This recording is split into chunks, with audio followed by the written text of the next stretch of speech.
terre.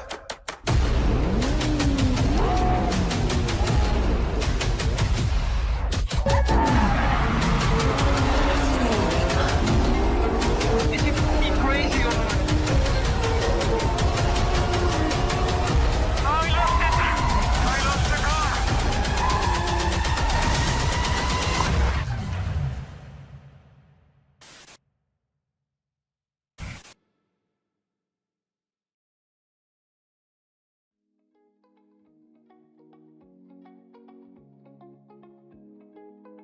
Hello and welcome to round 5 of the Retro Cup in Live for Speed, organised by Race Green Events. Tonight we're at Kyoto Ring Retro for round 5 of the championship. I'm Peter Butcher, and joining me in the commentary box tonight are Rob Mathershaw, Kieran, Redman and Adam Sears. As usual, boys, how's it going? Start with you, Rob.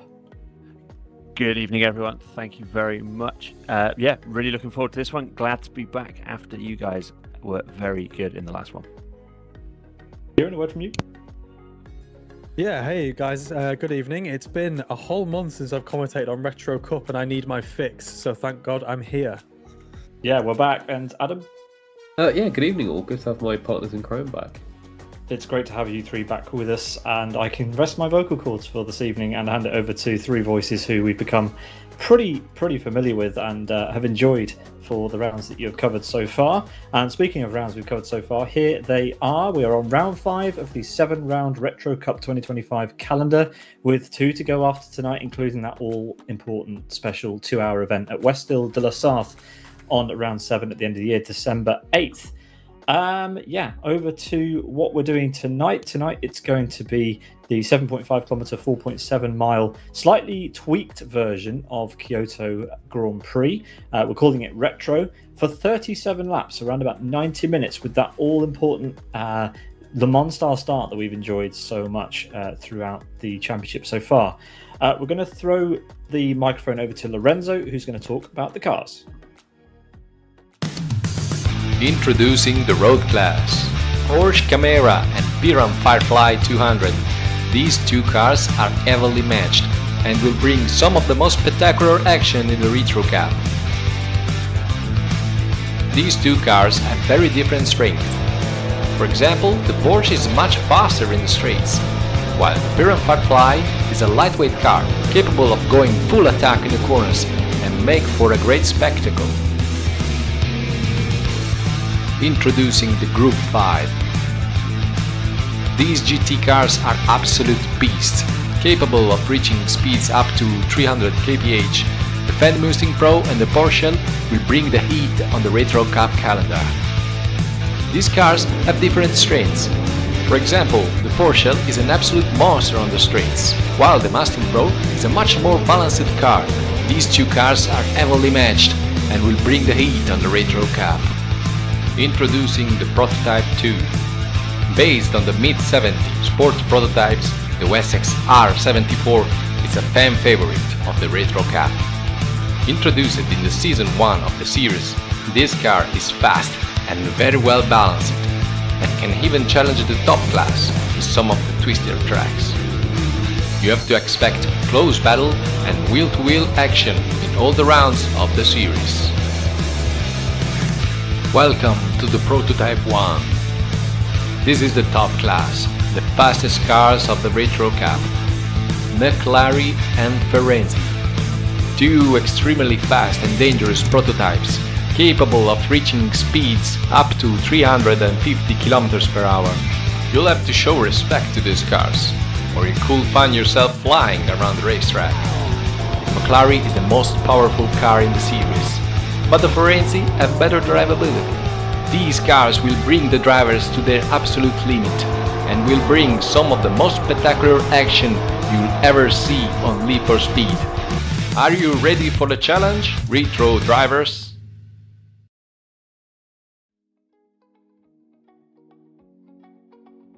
That was the absolutely sensational car presentation by Lorenzo, the series promoter, and we'll let the commentators talk about a few of the changes to the cars this evening before we get going for the bulk of the race. They'll bring you that in just a minute's time. But before they talk about that and we get the action going for tonight, just time to talk about the championship standings as they currently are. In Prototype 1, it's the Muli leading the way with just under 100 points there ahead of Roni and LG Mies. Then over in the P2 class, it is another relatively large lead for Maserati, who does have a century worth of points ahead of Lorenzo and Redman. In the Group 5 class at the moment, leading it is Hiwatt ahead of Gabor, who's done a bit of class jumping around, with 1 point separating him from Cried at the moment. Which class will Gabba be in tonight, I wonder? We'll bring you that in a minute. And then the road class is headed by Stiefler. Once again, the reigning champion in that class has the helm, with Trespasser 5 points behind and Stephen Martin a further 5 points behind in third. So there's lots of movement potentially going to happen in the drivers' championship. The championship standings. But yeah, let's head over to the qualifying results to see how the drivers stack up for tonight's action. So over on the qualifying results, we have Thamuli, as far as I'm aware, on the pole position ahead of Maserati with Unite there in P3. It is going to be Maserati on pole position there for the P2 class. Lorenzo on P2 in the P2 class. That's weird to say. Roni P3 in P1 with LG Mies in P4 in P1. Gabba heads up the Group 5 class tonight there in P6 with Rayman P4 in the LMP2 class, Rayman P3 in the LMP2 class, Twincam P4 in the LMP2 class, and Cried second in the Group 5. So a bit of a jumbled grid, with Trespasser leading the road class tonight, down there in P16 overall. Apologies, the graphics aren't quite in the class order. We'll bring you that towards the end of the race tonight. At which point we should have a bit of a word with our commentators ahead of the quick track presentation that we're going to show to you now. Rob, quite a belter this one. Yeah, really looking forward to this one. Lots of storylines that we're going to bring you all the way through tonight. We've got some interesting fuel and tyre strategies inbound for sure. And then as well as that, we've also got some interesting track limits, which I know that Adam, you will be all over on this one. Yeah, well, hopefully not all over the track limits for some of these people. So we there were some questions in the paddock before this weekend on what track limits are going to apply. The organisers have gone out on track later on beyond this video you're going to see shortly, and put some hay bales and tyres and things down to stop people from taking liberties. So bear that in mind when you see the track video.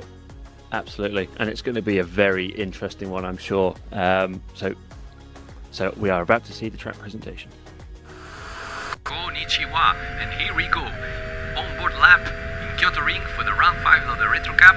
Here we go. In the main straight of the track, up to 270 kph into a very, very fast right-hander corner. It's important to place the car in the perfect way here to approach this very complex sequence of corners. We jump on the curbs and we aim for the final curb here and flat out into this another very fast section of Fast Kings, another very, very long corner which leads into a very, very tricky and big braking zone here. We brake at the 75 meter mark down to second gear into this tricky right-hander hairpin. Here we go, Tokyo drifting out of the corner and flat out into this very, very fast section. This is the back straight, and here we go, full gas here, up to 6th gear, jumping onto the curbs into this very fast kink, which leads into the oval section. It's a very, very spectacular section here, and here we go, approaching the next big braking zone of the track. Very, very tricky here to get the braking right and to not overshoot the corner. We try to avoid the grass here into this very, very long, never-ending right-hander corner, which leads into the Yokohama Bridge here, flat out for another sequence of super fast corners into the classic Kyoto Ring layout. This particular section will be especially demanding for the front tires. You'll need to manage the tires all the way throughout the race to reach the checkered flag without many pit stops. Here we go, another fast, long left-hander corner into another right-hander corner. These are all very long corners. You'll need to set up the cars in the right way to approach this kind of long, never-ending corners. Here we go into another big braking zone, another good overtaking opportunity here. It's a little banked corner, so it allows for more multiple lines. And here we go, in the back straight section, you see retro bales all over the track, and this will make even the simpler section a little bit tricky, a little bit dangerous, like we want in Retro Cup. And here we go in the penultimate sequence of corner. It's a fast right-hander here, 4th gear right-hander. We almost touch the bales and the tires on the inside here into this final chicane and flat out again into the main straight of Kyoto Ring Retro. This is a very technical track, super demanding on the front tires. The race is starting. We had to cut that slightly short, but I'm handing the mic now to Rob for the race. Enjoy. Thank you very much, Pete. The excitement and anticipation is building here at the Kyoto Ring. We are ready for 37 laps, 1.5 hours of fantastic action. And we've got Thamuli getting away really well, Maserati in the P2 class. But there you go, Roni with another one of his rocket ship starts there. A fantastic move to take the overall lead ahead of Thamuli with Maserati there. Going really nicely. Yeah, I think that was Roni did go. He fell off. He went straight on there at turn 1, going through the chicane. And we've got a little bit of action. Roni and us. Oh, one of the P2 cars gets rear-ended by Group 5. I think that was me as it got loose and blocked.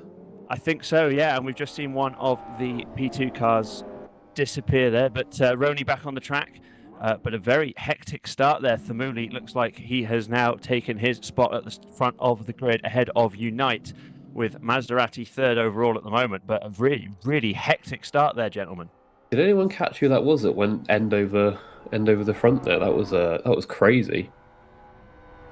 Yeah, really, I think it was Twin Camp the one that we're hearing in our ears as they head on to the trademark banking of the Kyoto Ring for the first time. Unite in tow behind Thamuli. A little bit of a wiggle there as they come back into the infield section. Thamuli going through here as well. It's a really wonderful track, a real challenge when we've seen some of these massive sweeping corners as well. Gabba up to 4th place overall by the look of it in that Group 5 car. A fantastic start for him. So, yeah, absolutely hectic here.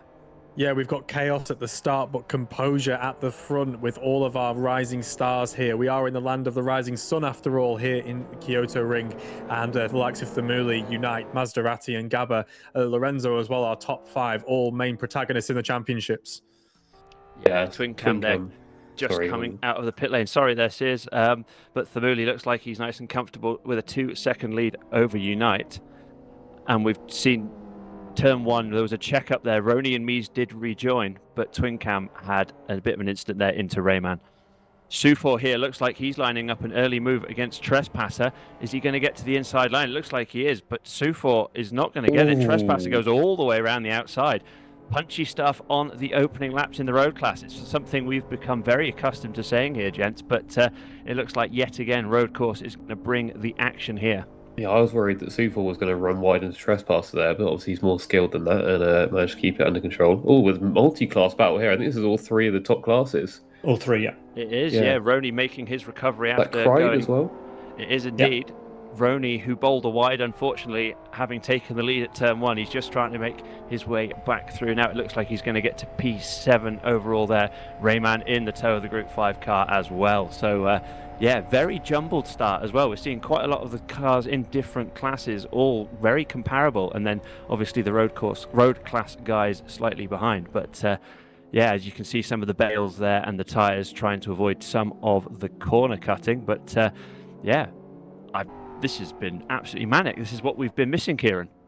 Yeah, it's been a real frantic start here. Sorry, apologies for that. I thought I saw Thamuli going slow, but it's just the line there. And we do see Gabba there getting punted by one of the Marlborough-clad P2s there. Oh, he's trapped there now. We can't rejoin. He's stuck, isn't he? Oh, he's going to just about get it there with a big old set of 11s is going to come out of the car there. Yeah, good stuff from Gabba rejoining, but a real disaster really, bearing in mind this is his return to Group 5 to try and capture that championship. He's now playing a bit of catch-up.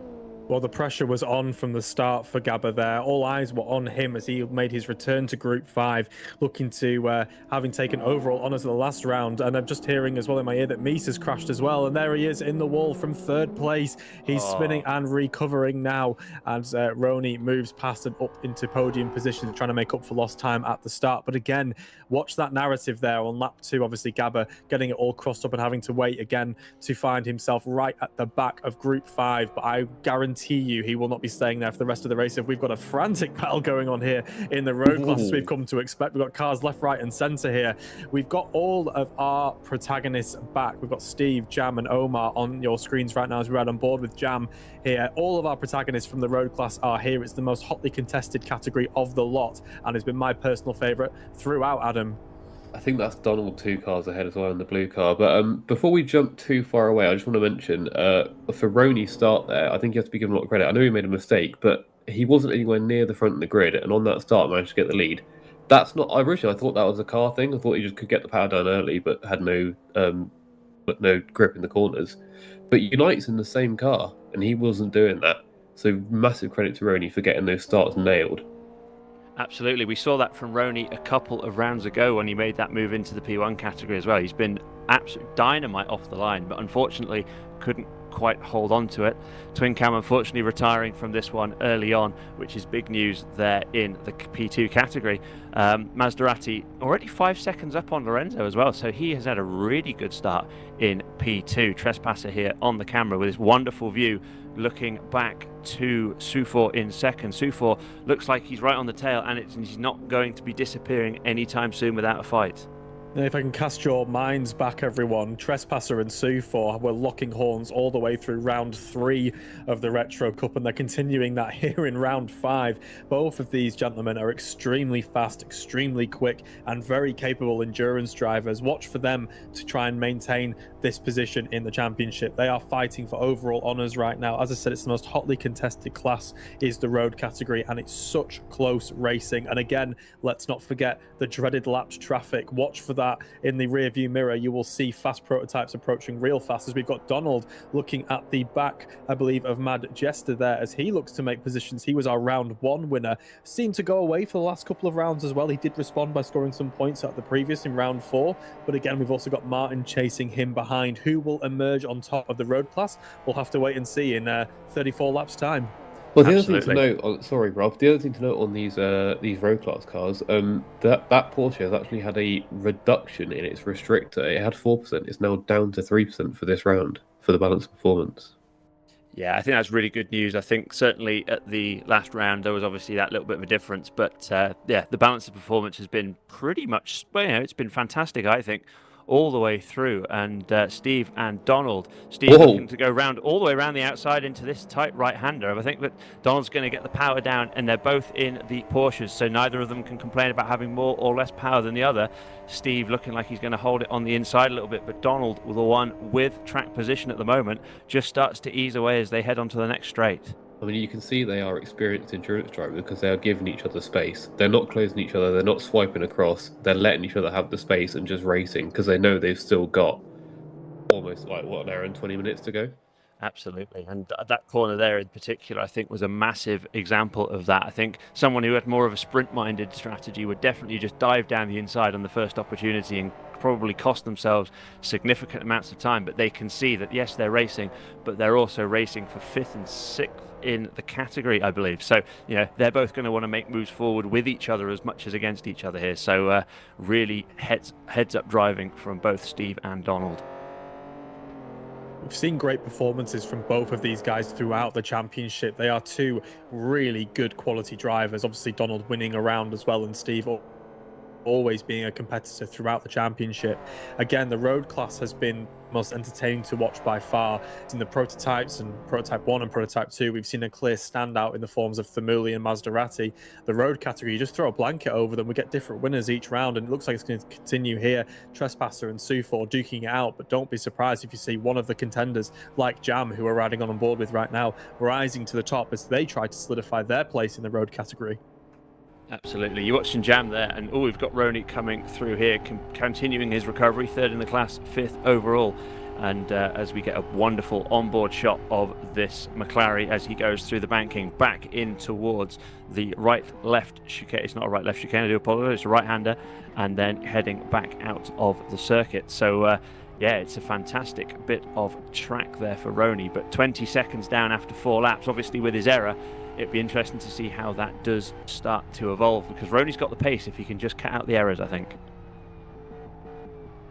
Yeah, I completely agree, Rob. And we've seen it before where Roney, for a brief time in round 3, was actually leading the overall honours ahead of Thamuli, who had been indomitable for the previous rounds. And then obviously that minor mistake was made by Roney, and he obviously then lost position. And we've seen those mistakes creep in, unfortunately, throughout the championship. And I think if he gets them under control, he would certainly be a contender for sure. But still, very, very early days. He's running P3 in category, P6 overall, sorry, P5 overall, my apologies, as we've got Donald and Martin continuing to battle here in the road category, and he is in the draft and he is closing up to that rear quarter panel looking for the overlap. He shows his nose up the inside and they are parallel, and he dives up the inside. Lovely stuff through there, and I'm just getting in my ear now that we are getting that dreaded call for lapped traffic. Thamuli is closing in fast to the tail end of the road category. These guys are going to be having their battles, and here he is. Thamuli is hot on the tail of this Datsun at the back of our group. I believe this might be Omar, if I'm not corrected. Yeah, it's Omar, and he's just going around him and hooking up the inside of Jam, getting all stepped out there, but lovely and controlled. And now he's coming up to Donald and through on Martin. That's close margins. And on the exit here, as he pushes through, lovely stuff from Thamuli. His traffic management has been phenomenal, not just from round 1, 2, but 3 and 5, as he steps out, dives back in to try and get the up and over. Beautiful stuff from Thamuli there. That is absolutely sublime.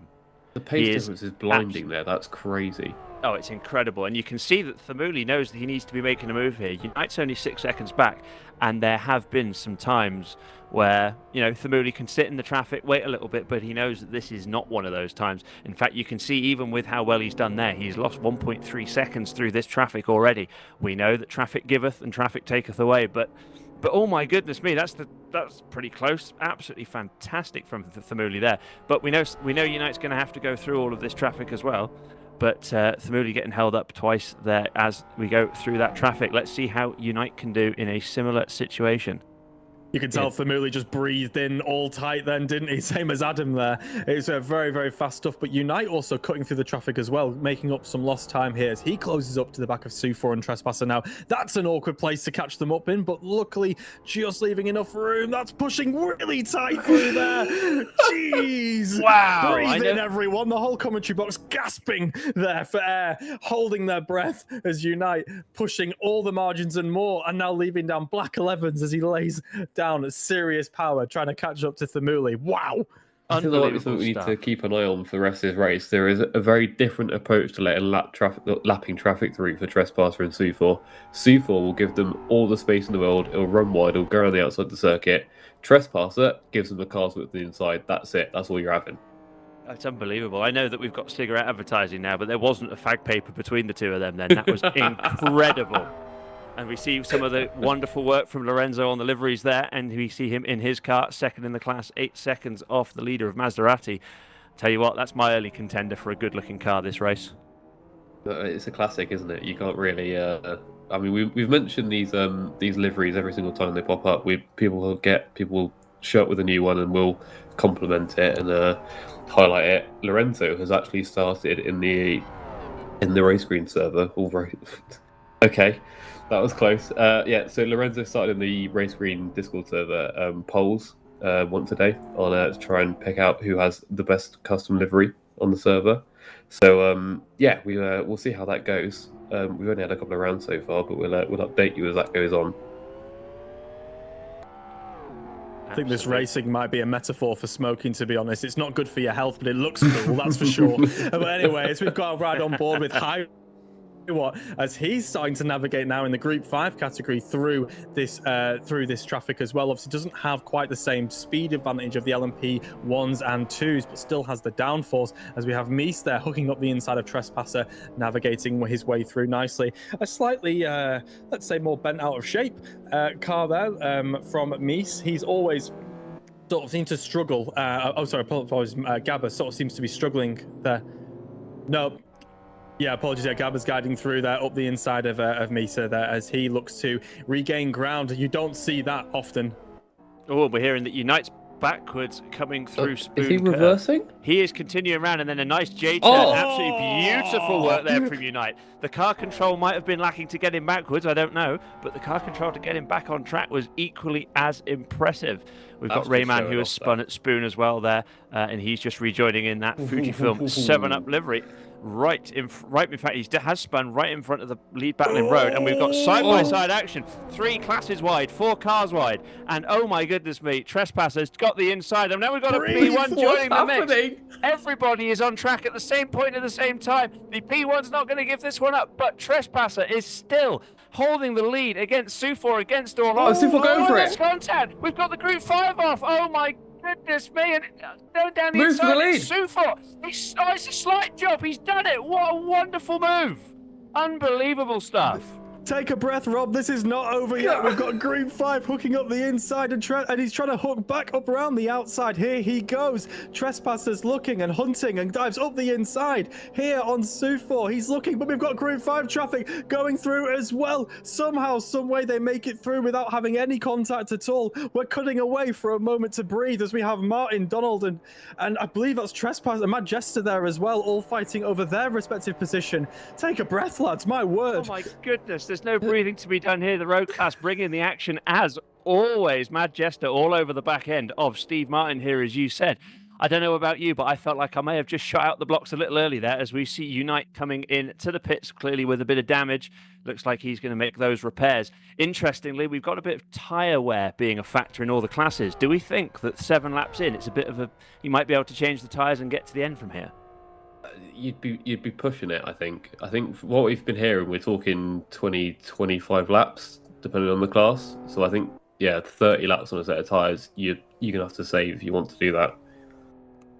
I get you. That's interesting one. It's one we'll follow as now, of course, he has pitted, giving Thamuli a little bit of breathing room that he certainly didn't have beforehand. A bit of a shame, really, but Thamuli making the best of it, lapping as cleanly as he ever has. We've got Donald getting around Mad Jester as well. We're hearing that Porsche pulling away from the Datsun a little bit there, and we're hearing that there was a bit of a spin there as well for them as well. So Donald looks like Mad Jester looks like he's not giving this one up on Donald. He's going to get down. He's going to clatter over the curb, try and get down the inside.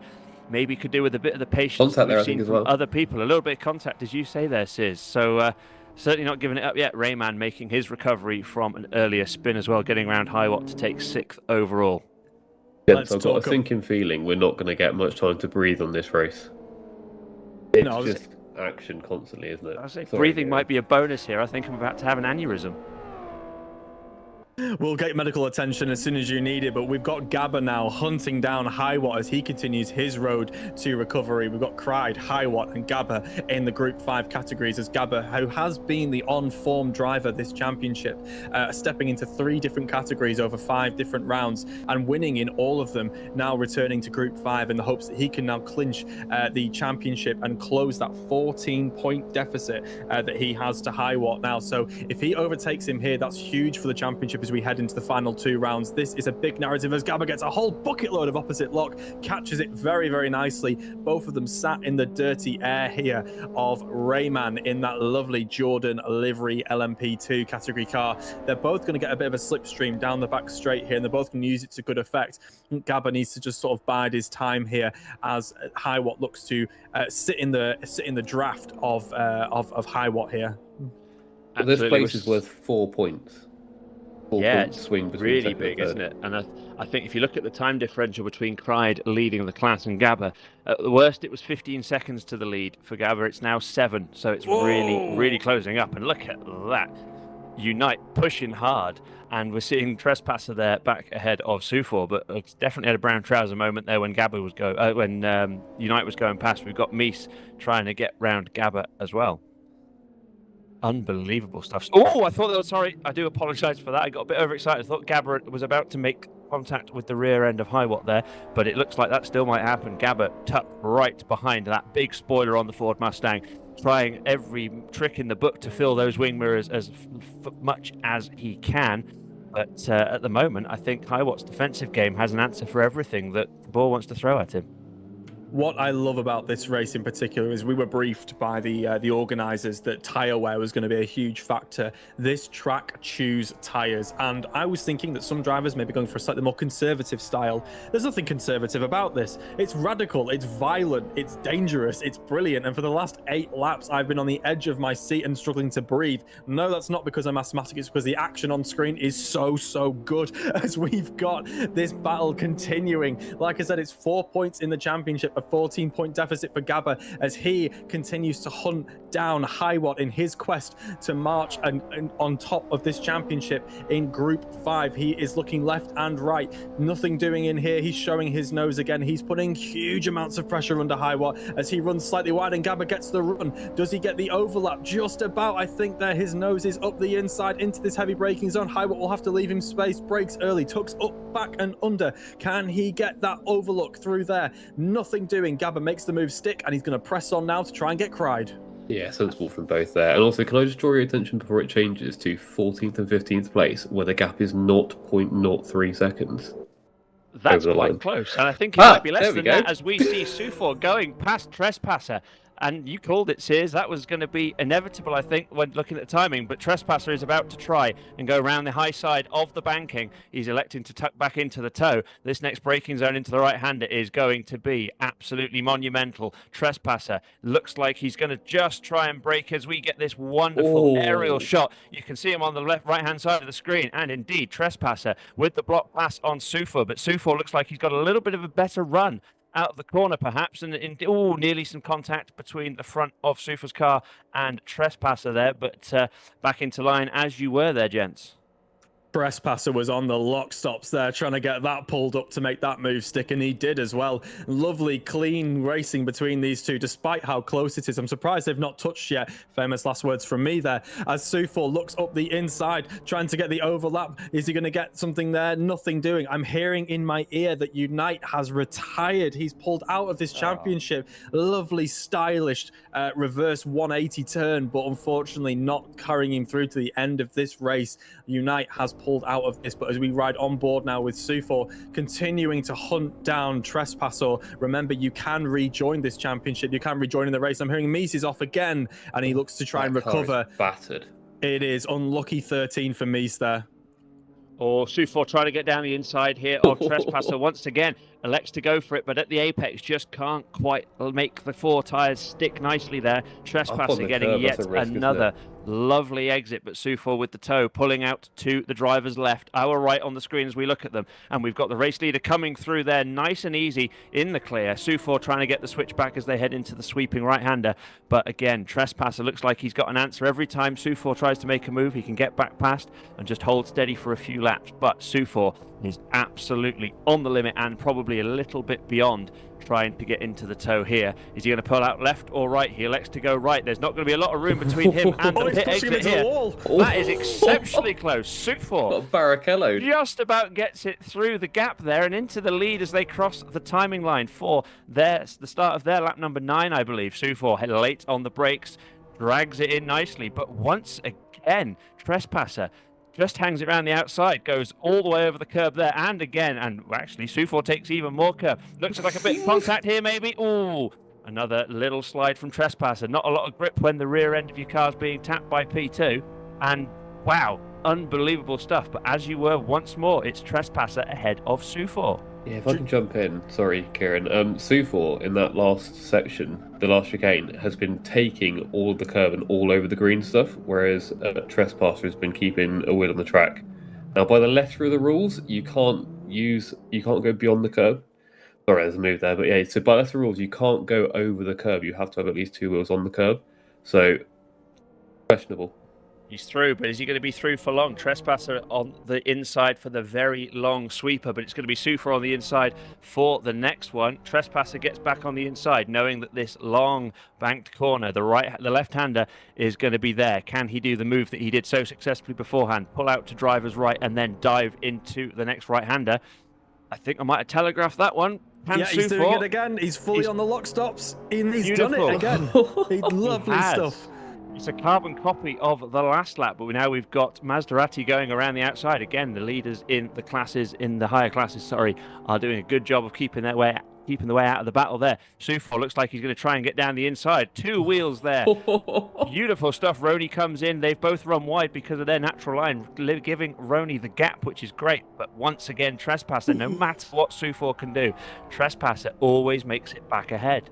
God, these two are joined at the hip, welded together. This is the rare Datsun 240Z, 240Z 8-wheeled edition. These two cannot be separated. It is ridiculous stuff. I am so impressed with these two. They've been entertaining us for the past 3 laps. They've been entertaining us for the past 5 rounds. These are two drivers are so close together, and they continue to push on in equal machinery. Win or lose, these are both drivers that are at the top of their game in the road class category. I'm amazed they haven't tripped over each other yet, but please keep it going, lads. We've got so much more time to go, but you've got to give someone else some screen time. But I dare not look away as they get overtaken now by Lorenzo as he passes through, as Sufor sits in the draft looking for the overspeed. He does. He pulls out up to the outside, I believe, there, sweeping into the heavy braking zone. Will he try to stick it out? He's doing his best. And as he hooks round the outside, giving each other plenty of room. Lovely to see. That turn gets a heck of a lot tighter now, through into the chicane.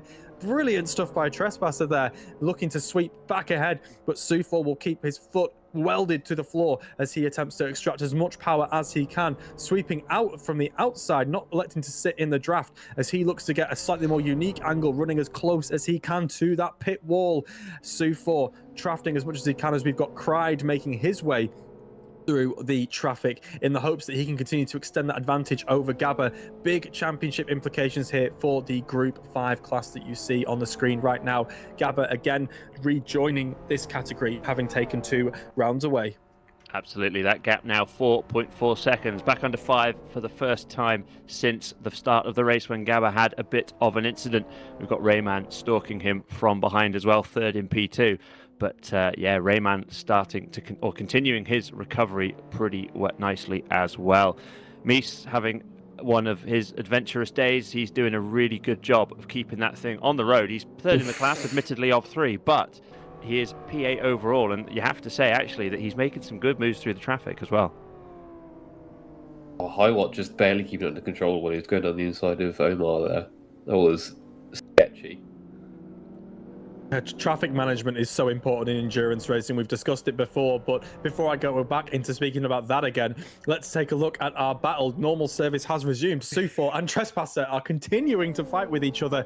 It was silly of us to think that they may not be, as I believe I'm just hearing in my ear again that Martin Kapal has stepped away from the races. We've got a big lunge from Sufor as he elects to run wide, clips the hay bales, but keeps it going. Sufor having to gap there though. It really is. Sufor just needs to bring the heart rate down, slow it down a little bit. You've got plenty of time to make this move, recover that time and position. And there we have a Group 5 car sweeping through between them. We've got Gabba there trying to navigate past them. Through he goes. Lucky stuff there for both of our Group 5 leaders. Amazing stuff. Group 5 leaders passing the road leaders. Absolutely incredible stuff, really.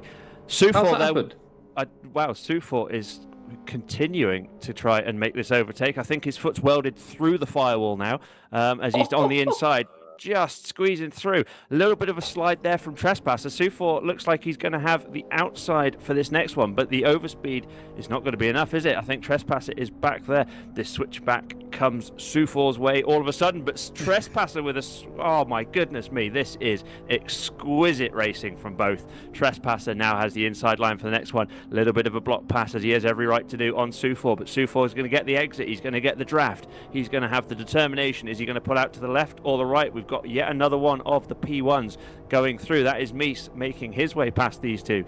And these two, the way these two are driving, they are on every bit of the track except where everyone else wants to drive. So actually, the traffic's probably quite easy for them. Hoping we can stay on board for this left-hand. They've got Highwatt right behind. They've both gone wide. Unbelievable. They saw Highwatt coming, and I don't know whether it distracted them, but Highwatt was so close to hitting them, and Sufor unfortunately went a little bit further wide than Trespasser, but did a great job of keeping hold of it, and everybody is still as they were as they head across the line once more. What's that gap? It's a little bit larger visually, but we are talking less than 1 second. Sufor will be back up there in no time. even with the battling between the two of them and that incident there, Magic has lost a couple of seconds between the two of them. Group 5 battle getting really close now. Cried losing time to Gabbo. Gabbo stalking him.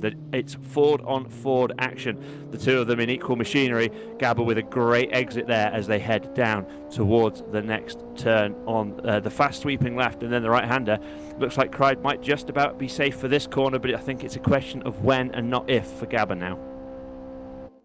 Gabba is continuing to dial up the pressure, got unlucky with that lazy spin on about lap 2, was forced to have to sit and hold position as the traffic went through, but now he is hunting him down. But just because you've caught up doesn't mean you can overtake, as there Cried gets slightly crossed up but holds it really well. But Gabba has the overspeed. Is there a gap big enough for him? He thinks so. He's showing his nose. Is he going to get aggressive with it? He really is. He's really thinking about it. Elects to just dial it back ever so slightly.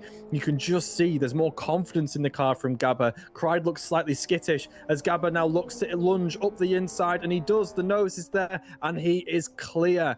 He is clear, and now will he hold that position through the remaining sections? We'll have to wait and see. Absolutely, Gabba with a brilliant move there. As you say, the confidence and the poise he has in that car is just incredible. You can see he drives it on the rear wheels. Every corner is a controlled slide. We saw it a little bit when he was overtaking Highwatt, and now we're seeing it with Cried. Every now and again, it's a little bit of understeer into the corners for everybody else, but Gabba can just get the car pivoting around its axis of rotation in a way that no one else can. It is absolutely fantastic. And I feel like Gabba now, it's a question of just getting his head down and extending that gap for the rest of the race. Well, and to add on to that, this was one of the head-to-head livery battles. Cried went out on the pole, but Gabbo has won out on the track. I think we'll say that's 1-1. Well, you get points for the track one.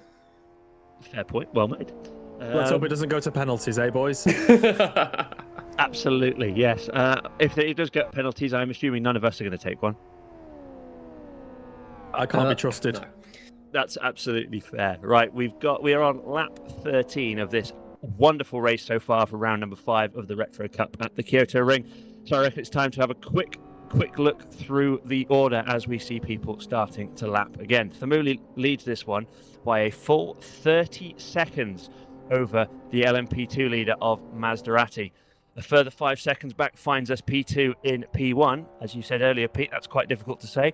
Roney third overall. Roney doing a really good job of recovering after a little bit of an excursion earlier on, keeping Thamuli nice and honest in this one. Lorenzo in the resplendent Marlboro livery is P2, 18 seconds or so back in P2, second position. While a further 30 seconds finds us our first Group 5 car, Gabor, after that wonderful overtake on Cried, now nearly 2 seconds to the good over the fellow Ford driver. 7th place, third in the P2 class is Redman. He's about to try and make a move on Cried by the look of it, obviously in different classes. Redman also recovering from an earlier error, while in 8th place it is Mies in the Ferrari, third at the moment in the LMP1 category. Highwatt and Akal round out our top 10 in the Group 5, ahead of Hamani, the last of our P2 runners. Then we have where a lot of the action has been happening. Trespasser, 1.3 seconds. I'd say that's a massive lead compared to what we've been seeing previously. Trespasser 1.3 to the good over Sufor, both in their Datsuns, as we see on the screen. The overall leader, Thamuli, making his way to overtaking those two to put another lap down. Magic's third in the category, ahead of Steve Martin by about 4 seconds, while rounding out our field of 19 runners at the moment, we've got Donald, Matt Jester, Jam and Omar. I'm very surprised I managed to get through the full extent of that. So what's your story so far? What's your favourite thing that we've seen so far, Kieran? Oh, I mean, we've been looking at some absolutely gorgeous racing between Trespasser and Sufor. I was going to try and make some commentary about how it compares more to the Russian ballet or synchronized Olympic diving, to be quite honest. It was absolutely brilliant, and then both of them ran wide. Shades of Piastri Norris at the Australian Grand Prix at the start of this year, but both of them did phenomenally well to keep it on the black stuff and recover that position well. A small gap has formed, but I would expect that is just Sufor trying to lower the heart rate as he gears up for a second assault on Trespasser's lead over the road category here. Well, yeah, another point on that is that the road class is the one that's really been the question on tyre wear. The previous races, they managed to make it the whole race without having to change.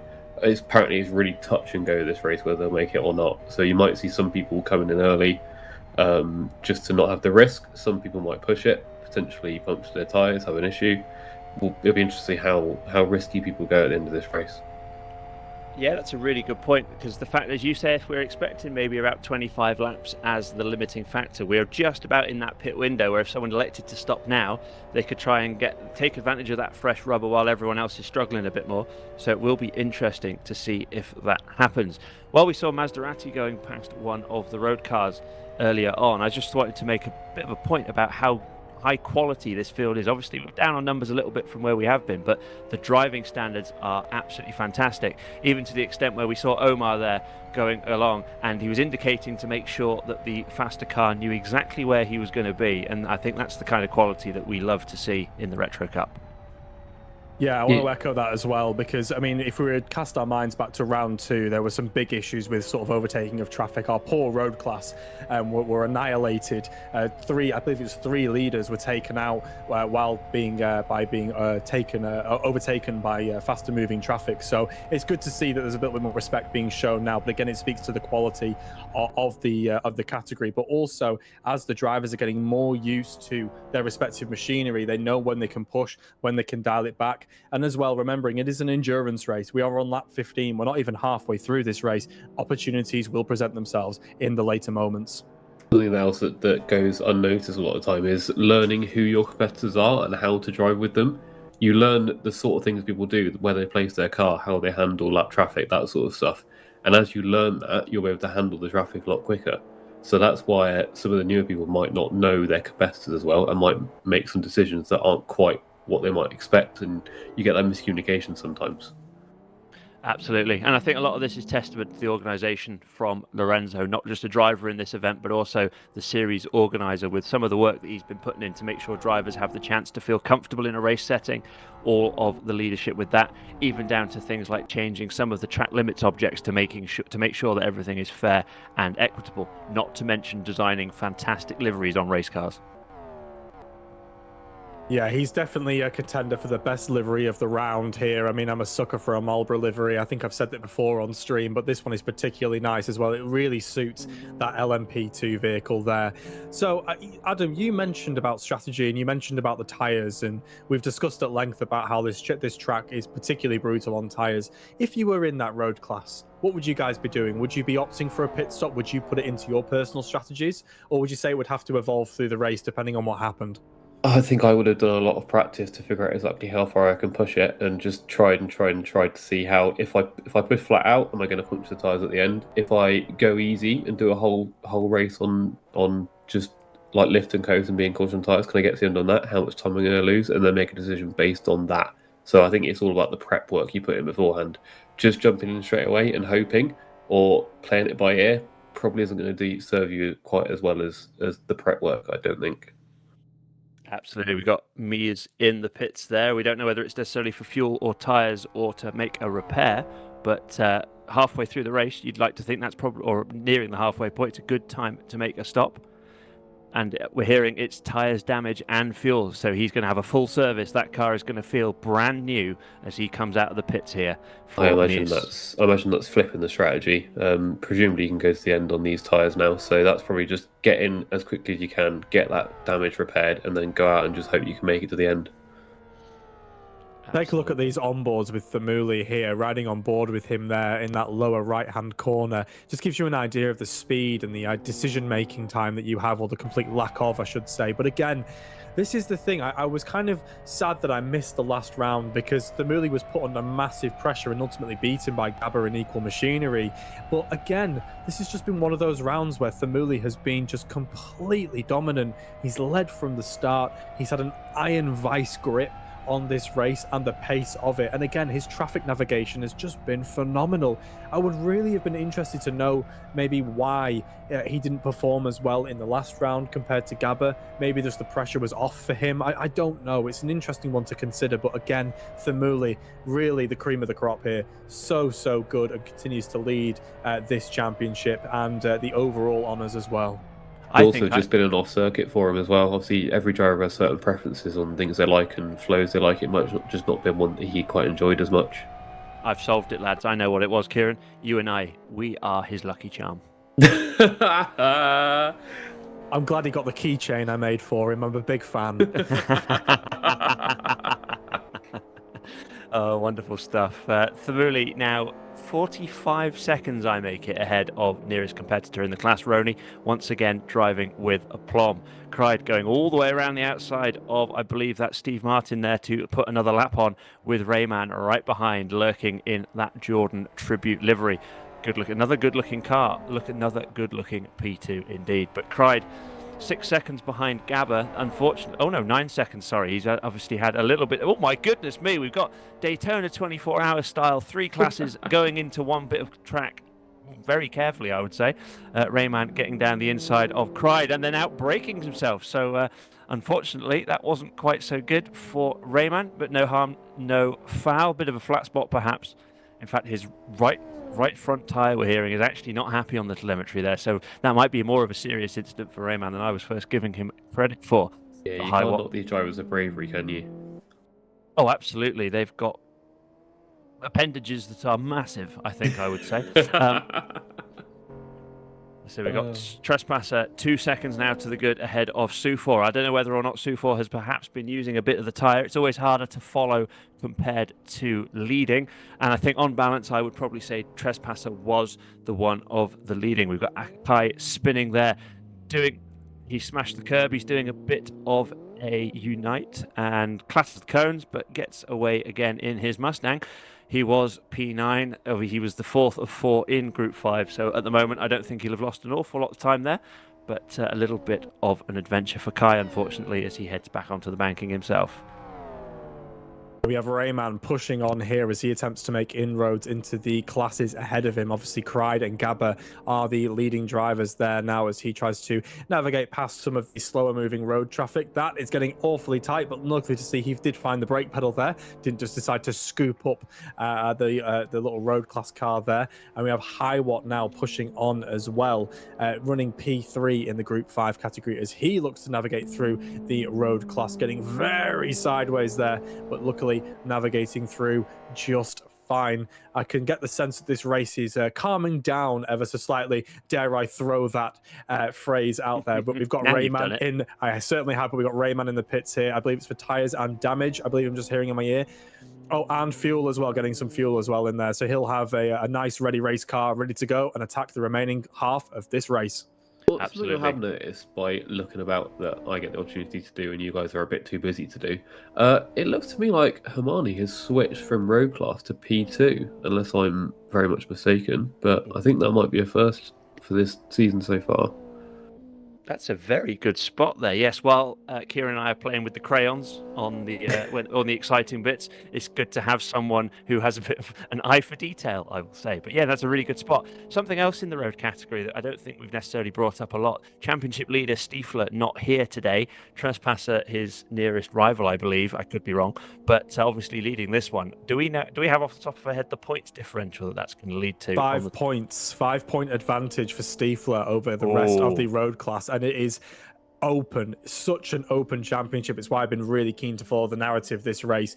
There is a good chance we walk away with a new championship leader following this event. This order will be completely jumbled, but again, this will not be settled until the amazing 2-hour event that we have at the end of the season. The road class will go down to the wire, mark my words. Absolutely. If I need a cold room or lie down in a cold room after an hour and a half, I think I'm going to need a sauna after 2 hours. It's going to be absolutely incredible. Yeah, well, something to note on the points front. There are points down to 15th place per class, so there is credit to just do it, to even if you have a nightmare, finishing that race and getting those points, because it will help you, especially when you see point swings as small as that. I mean, you just need to get everything you can and keep yourself in the fight, because, I mean, obviously, I'm presuming he didn't start, I don't think, did he? So that's not quite the same situation. But yeah, for those drivers that have started and then have fallen out, you shoot yourself in the foot, really. Yeah, most definitely. And I think that, it's a real shame that he wasn't able to make it, because I feel like from the evidence we've seen, obviously he's leading the championship, but the quality of the racing that he's been part of in that road category, he'd have been a wonderful addition to the event. But champion as well, I believe. Yes, that's a very good point, Sears. could have gone for 2 times. He still could. It's going to be a close one as it stands. But and Trespasser now 2.5 seconds to the good over Sufor, both of whom are taking a little bit more time out of Magic, who's in P3 in the class.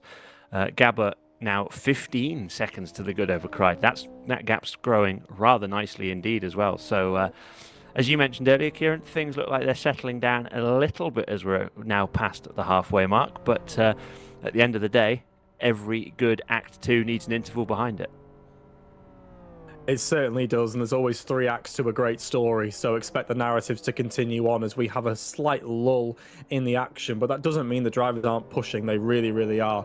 Maybe 1 or 2 are entering a slightly more conservative element of their stint as they try to eke out the tyres 1, 2, 3 more laps to get a bit of a better delta towards the end of the race. Again, tyre management probably more important here than ever before. And I'm just getting made up. He's off and in the wall. Big spin, big contact with the wall, keeps his foot on the gas and keeps going, minimizing that time loss.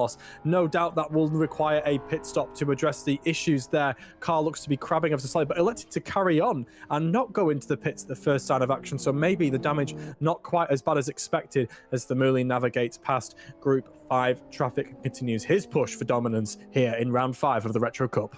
Well, it might be the damage wasn't bad enough, or he might get to turn 1 and realise it was in fact bad enough, and now he's got to do an entire lap like that.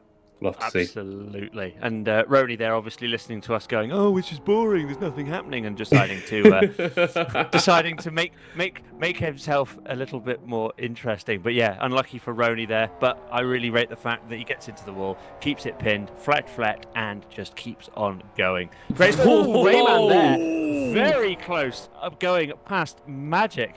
That's unbelievable. Rayman immediately apologising to the road class driver there. It was certainly a close call, but he got through on a wing and a prayer, but he's through, and everybody has continued to no harm, no foul. Just don't do it again. That's the sort of move I expect from someone that is 1 second behind the person in front. That's an insane move. I mean, fair play, he made it work, but I can't get over it. Rony and Rayman were thinking about our ratings there and what they could do to spice them back up again. I think I need a 7-up and a lie down after that. My word, that was unbelievably close from Rayman there. I respect the ballsiness of it, but my word, that was a risky move as Maserati taking a slightly more conservative approach to his opportunities for traffic management as he continues to push on in P2 in the Prototype 2. And Thamuli is in. Our race leader is in for tyres and fuel. Of course, he doesn't need to track any damage. He's been perfect so far as he continues to take on some new boots as he pushes on to the end of the race. Yeah, we did estimate tyres 20-25 laps. That would be bang on with that estimate. Yeah, that was a good call from you there, Sears. We've got Highwatt in as well from 3rd in Group 5. Also, just the electing for the tyres and the fuel. Really good stuff there. As we see, who was that going past? That was Thamuli as well, just exiting the pits. Apologies. So, yeah, really good stop for Thamuli. It'll be interesting to see where he comes out relative to Maserati, who had, of course, pitted, I believe, and he's still ahead. I don't know whether it was cold tyres there. He absolutely is cold tyres going off there. Rare mistake from Thamuli. But even when you make your mistakes, if you can keep them as small as possible, everything will still go your way. Thamuli, still comfortable, still P1. Well, I think but Maserati can now see him. That will make Rony feel a bit better about lap 1 as well. Someone grab the Polaroid and mark the calendar. Thamuli just made a mistake on camera. My word. Absolutely. In P2, Lorenzo taking tyres and fuel. And we've got Hamani off as well in the P2 category with the Eat Verst. Is he going to try and do a backwards turn? He is. I'm going to give it a 4 out of 10. It wasn't quite as good as the one earlier. But nonetheless, he is on his way and continuing. I think the front left of that car on the driver's eye is a little bit deranged. Looks sad, doesn't it? Hopefully not too much in the way of suspension damage. Omar, less than 1 second behind Jam now. So it might be for 18th and 19th in this race. But Omar absolutely on it and pinned as he's trying to take another spot with, I believe, that looks like it's going to be Lorenzo behind in that P2. And around the outside, oh, that's nice, it's good, and Lorenzo gets through without a hitch. So really good stuff there again from Lorenzo. But Jam loses a little bit of time there relative to Omar in the traffic, I believe, just being pushed slightly wide on the exit of the corner, as we then have Gabba coming through as well. That one looked like a little bit more of a dive, and indeed he didn't quite get through past Jam until we get through to the tight right-hander. I think he lives well out of the way now, but That's brought Omar right on into the play. tail, right behind Jam. Will Omar get deep into the slipstream here? I'm going to hand this one over to Kieran because I love listening to a Kieran battle. Well, here we go, ladies and gentlemen. We have Omar slipping in the draft as he does his best to try and get the overspeed as we head onto this fantastic section, one of the favorite sections of track here at Kyoto Ring. Omar looking to exploit an advantage as we head into this heavy braking zone, electing not to go for the lunge, but Jam going slightly defensive there. You can see Omar getting a slightly better drive off the corner, trying to put the power down now. We are staring at the brake lights of Jam as he tries to find grip wherever he can, pushes his car as far as he can go to block the overspeed of Omar. I think there's a bit of bump drafting going on through there as they head through this right left hand section. Under brakes, they dive, the nose screams forward, left hand running to the outside there under the bridge as they now head into this another heavy braking zone, another opportunity there potentially doing as we have Maserati pitting and leaving, having taken I believe tires and fuel. Correct, tires and fuel like everyone else, and a little bit of damage being sorted there. Kai also doing the same as well as Roni enters the pits, but re-ride back on board with Omar as that gap seems to have grown slightly, but showing the nose. Very interesting line through there. Jam running slightly wide. He's keeping him honest there, Rob. He's keeping him honest. Yeah, Omar really pushing quite hard, but Jam looking relatively comfortable. Gabba just going down the inside of Magic there. I'm not quite sure what Roni pitted for, but I'm assuming it's tyres, fuel, and new underpants as we see Omar right under the bumper. You can see the part number of that bumper on the car of Jam, but defensive line from Jam possibly a little early. Roni apparently has changed setup on that car as well, so it'll be interesting to see how that goes for him in the second half of the race. But Omar looks like he's driving all the right lines, and I think Jam is very defensive, so it's going to be a little bit of it's going to be a very interesting battle actually to see whether or not these defensive lines ultimately cost Jam any time and indeed the position. But Omar right deep into the slipstream now as they head across the line.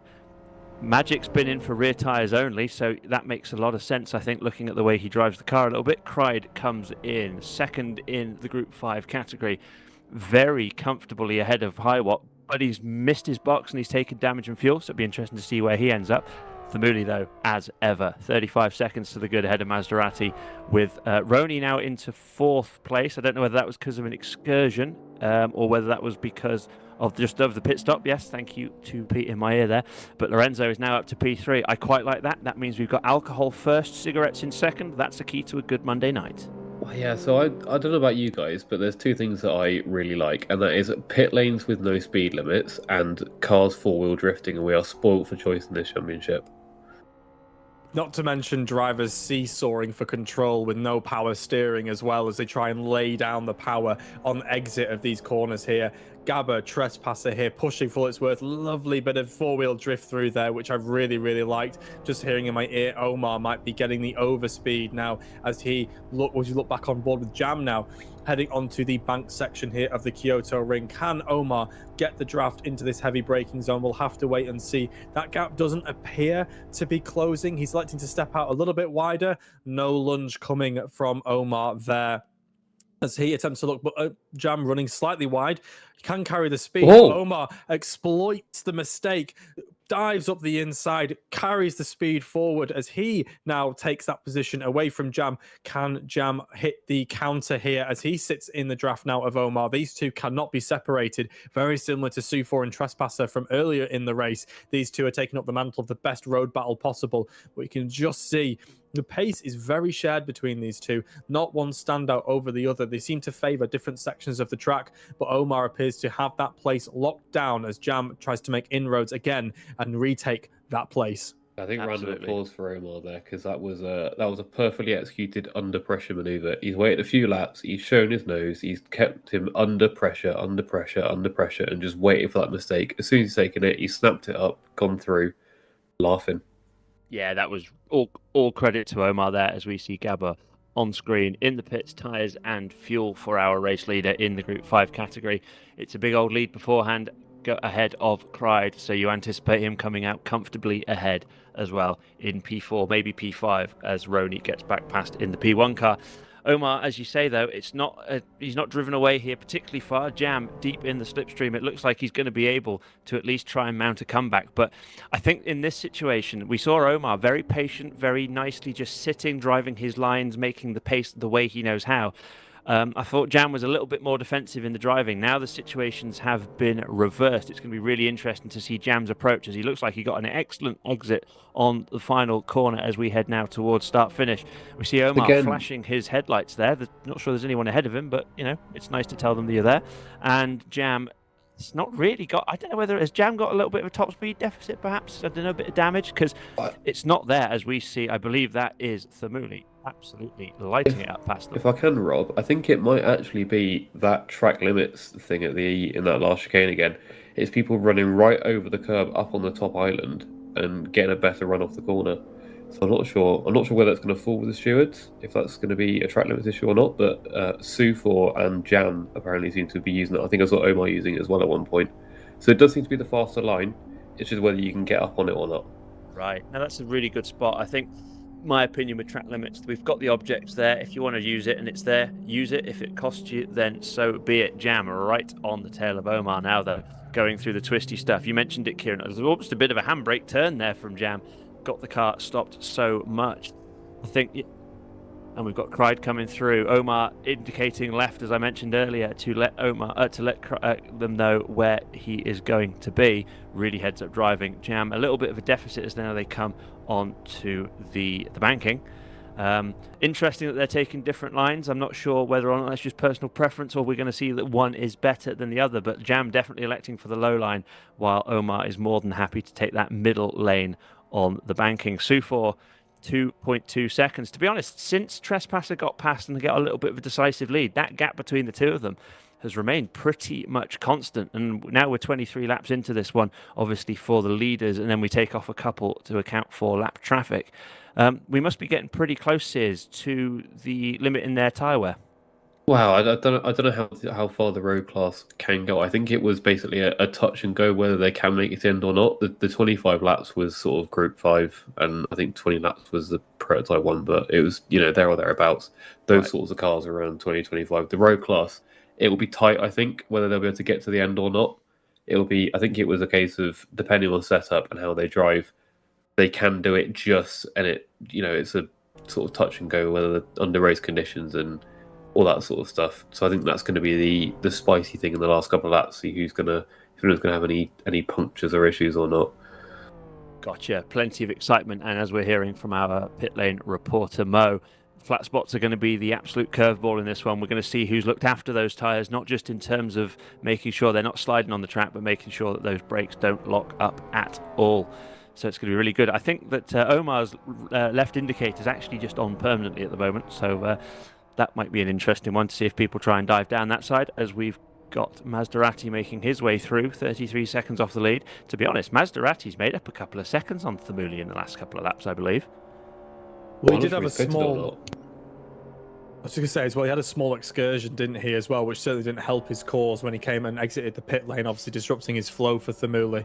But we've got Maserati making up as much space as possible, as we've got Jam in the draft and looking for the overspeed. He hooks to the inside of Omar. They are parallel, side by side. They run over the start-finish straight as they dive into turn 1.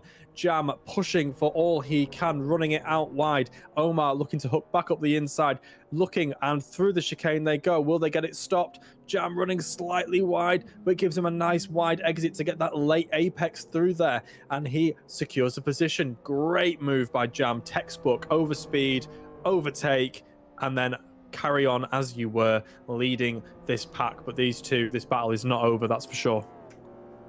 Beautiful stuff. We've got Sufor now within a second on Trespasser. Trespasser's pace has dropped off a cliff over the last lap or so, relatively speaking, to Sufor.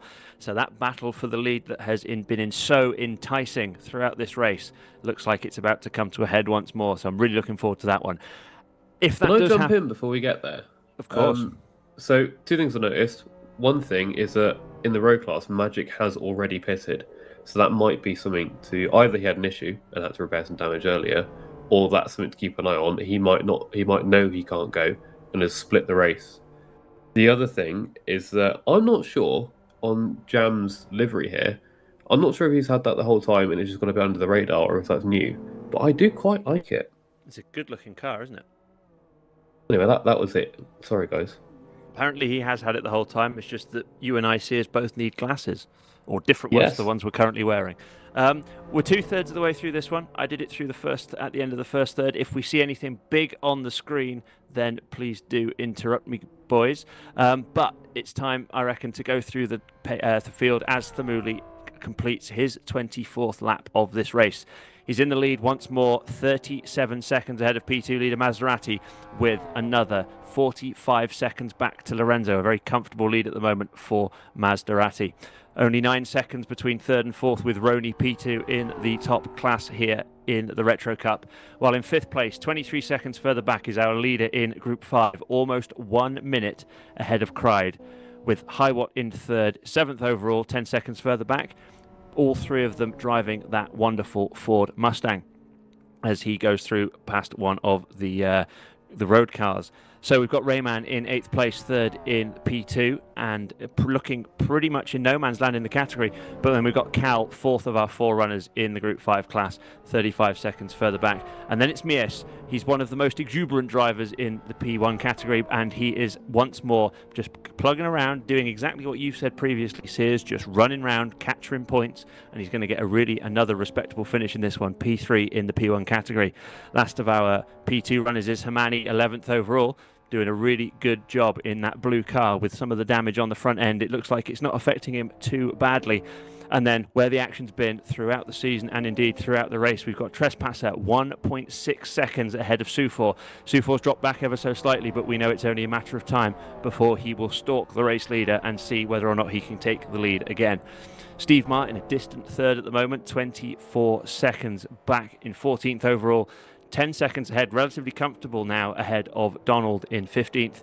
Mad Jester is 16th. Magic, the first of our road class runners who has completed a pit stop. So if that proves to be necessary for everyone else, Magic could be looking to have split the strategy, as our analyst Adam Sears mentioned earlier. And then the closest battle on the track, it might be for last in the race, but you can see from the quality how good the rest of the field must also be. Jam ahead of Omar by less than half a second, as it's been all the way through that one. I'm impressed you got through that again without any interruptions, Rob. They're very well behaved, aren't they? We're hearing that Gabba at the moment would quite like a do-over. I'm enjoying this one greatly. Should we take it to a vote, gents? Are we going to start again? I mean, if we get to see all that again, yeah, sure. If we get as much chaos as we had at the start and the incredible battles, I mean, we'll go all night. Absolutely. And how about you, Kieran? Oh, I think we could be tempted if we get some more likes on the stream, and we'll see what happens. But yeah, sorry, I'm a corporate shill. I'm sorry. But now we'll cut away and we'll ride on board with Omar, who is continuing to look now at Jam, trying to get that place back. These two have been swapping, chopping, and changing this position as they continue to exchange fantastic overtakes and brilliant blocks. Omar is continuing to sit in the draft as they head through this quick right-left, which then pitches uphill into a brilliant little turn here. They both hit the apex, lovely stuff there, and they go under the bridge now. Looking like Jam getting a really good run through there and continuing to pull ahead of Omar now, who might be burning through his tyres in an effort to try and stick with Jam. All about tyre conservation, but we mentioned it when we were running through the order there. Magic did take that pit stop. He is on fresh boots. I am really keen to see what progress he can make as he tries to leapfrog the likes of Jester, Donald, and Martin as he tries to capture more points for his own championship. Magic has always been a contender throughout this race. But yeah, narratives happening up and down the field. Well, I wonder if there's anything to be said for the fact that the road class battles we've had have both been in the Datsuns. We haven't really seen much in the way of scraps with the Porsches. I mean, we did have the Donald Martin one, but it wasn't particularly drawn out. Whereas these Datsun ones seem to have been, from what I've noticed anyway. I'm not sure what you guys think. That's a really interesting point. I think you look at the driving dynamics of the two cars, and I think that when you see the Datsun, everybody's driving it on the door handles, on the rear tyres, and then the Porsche, I don't know whether the Porsche is just that little bit harder to drive, so it gets to the point where you can't sustain the battle for quite as long. I think overall balance of performance clearly not that bad. We've got 2 Datsuns, then 2 Porsches, then a Datsun, then a Porsche, and 2 Datsuns, which is quite lyrical when you put it like that. But yeah, there's something about that Datsun that just seems eminently drivable, and I think that people are taking advantage of that in a really good way. But this is where the continued approach to BOP and the balancing of that performance has been so important as we tried to bring both the cars closer together, and it's worked really well in the road class category. But now, speaking of bringing things closer together, we've got Omar pushing on Jam to try and get that position back. He's found his way and clawed his way back to the rear bumper of Jam as he tries to get that position back. No one wants to finish last. I fully understand that, but whoever does, I think fair play. The racing has been phenomenal between these two. Really respectful, great lunges as we see here Lorenzo trying to navigate through the traffic. Oh, Sufor's off. Sufor's Whoa, off. Sufor off. Really Sufor's off. Big style there, digging himself into the gravel trap though here, and Lorenzo unfortunately did take him out potentially. Sorry, didn't hit him. I'm getting false information, or I'm not listening properly, I think. Lorenzo there, very close to hitting Sufor. Not hitting him. I will point that out once more. I'm not going to slander anyone. But that's gutting as we see Omar now ahead of Jam as well, still indicating to the left there. And I think that was Thamuli going around the outside of all of them, perhaps, or was it Mies? But it was one of the Ferraris anyway. And, that was a big squirrel on the brakes there from Jam. Omar going a little bit deep as well. So, wow, that was both of them outbraking themselves a little bit there. Jam just managing to get it slowed up by squirming the front end of the car to get a little bit of grip and traction into those front tyres. But Omar back ahead again as well. So, yeah, keep bringing the action, boys. Well, Yeah, if we right, can Rob, just... I'll get you a hearing appointment booked in. Very kind of you. Well, what I would like to say... what I would like to say... I'll just stop talking. Never mind. Comedy gold here on the commentary. I was just going to mention, obviously, Lorenzo driving the Marlboro livery with the yellow helmet, diving for gaps that don't exist. Shades of Ayrton Senna, anyone? I'll go with that. Yeah, good call. Oh, most Very cool. definitely. Absolutely. It's a wonderful tribute to a great band. So I'll back that one up any day. I think he always went well in Japan as well, didn't he? Had some good moments in Japan, that's for sure, as we ride on board with Mies, number 13. Hasn't spun or spat himself off the track for some time, so he seems to be getting to grips with this car, which is really good to see. Mies has been ever present, always providing the action whenever we see him on screen as he's continuing to try and master this. We're hearing damage and fuel for Sufor on the screen, not electing to change the tyres, which is very interesting, not thinking those fresh boots are going to make up those times, but I'll have to see where he shuffles out in the order, but now can continue to push as Mies navigates all the way around the top line, under brakes, but the Group 5 car trying to stick with him as that pinch point happens there. Somehow, some way, they both navigate through. Really interesting to see the braking potential of Group 5 as Roney continues to stalk Mies and tries to catch up and look to put a lap on him as we continue to head into the last stages of the race. Yeah, really interesting stuff there. Obviously, Mies in a different category, but that is for position, and pride is one of the most important things in motorsport, and Cal trying to maintain P9 for as much as possible. But yeah, very interesting, as you mentioned, that we see Sufor electing not to take tyres. Of course, one of the things with the road category having so many competitors, we see Jam making a move down the inside of Omar, and Omar looks like he's going to try and hang it round the outside. We've seen it work for other drivers, and indeed Omar, as it comes back towards him, clambering over the curbs and onto the AstroTurf there, and he manages to maintain the lead, but for how long? We're seeing that Sufor there has elected not to take tyres, and I think some of that, oh my goodness, Jam not giving me much of a chance to make my point, but that's okay. It's so close amongst all of them that actually losing time because of the tyres could be the difference between 3rd and 6th or 7th in that category. Donald right behind Sufor now as well, as he looks like he might try and make a bit of a move while Sufor gets those tyres up to temperature. But yeah, the battle for 2nd or 3rd in class down from Sufor, Donald, Mad Jester and Magic. It's not much over 10 seconds cut between them all.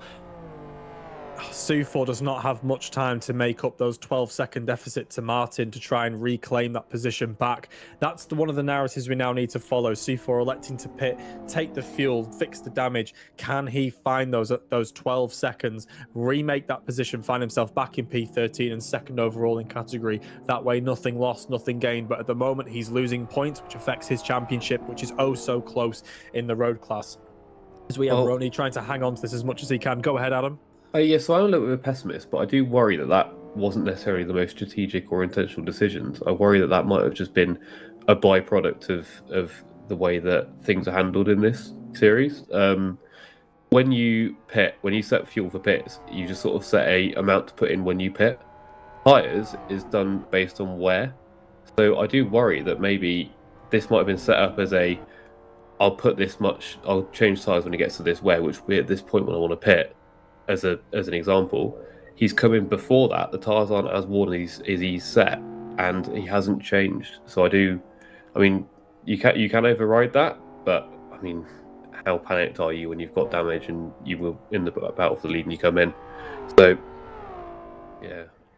It's interesting. We're hearing it wasn't much damage, but yeah, it relatively planned pit stop. We're hearing potentially for Su4 as well. But yeah, it's really interesting. It's going to have to be. It's a ballsy decision either way. I think it's going to be interesting to see how it plays out. And well, at the moment, he's just pulling away from Don a little bit, and that gap 11 seconds to Steve Martin's not coming down yet. So yeah, time will tell. Well, what would you guys have done? So we've got Maserati coming through past Donald and Su4 there, breaking up that potential battle a little bit more potentially. But yeah, Maserati going very well, almost 50 seconds to the good. The gap between Maserati and Lorenzo is bigger than the gap between Thamuli and Maserati, and they're in different classes. So I think that gives an indication of just how well Maserati's race has gone so far, as we see Pride down the inside of Steve Martin to put another lap on the road class car. Pride going pretty nicely, but again, 1 minute back. So we've got some quite large gaps throughout the classes, and even including the 32 seconds between Trespasser and Steve Martin. So it's an unusual situation we find ourselves in, where at the moment, and I'm not going to say it too loudly because we all know it can change on a dime here in the Retro Cup, I think all of our class leaders are looking relatively comfortable at the moment. I think also that Datsun might have had worse tyre wear than the Porsche. So, oh my goodness me, I do apologise. Thamuli has just gone off. I think as long as there's not significant damage, it's not going to be a catastrophe. But another of the rarest of errors for Thamuli. Everything looks pretty okay. Nothing looks too deranged. And he's just going to have to be careful for a couple of corners. Get the dirt off the tyres. Keep everything cool.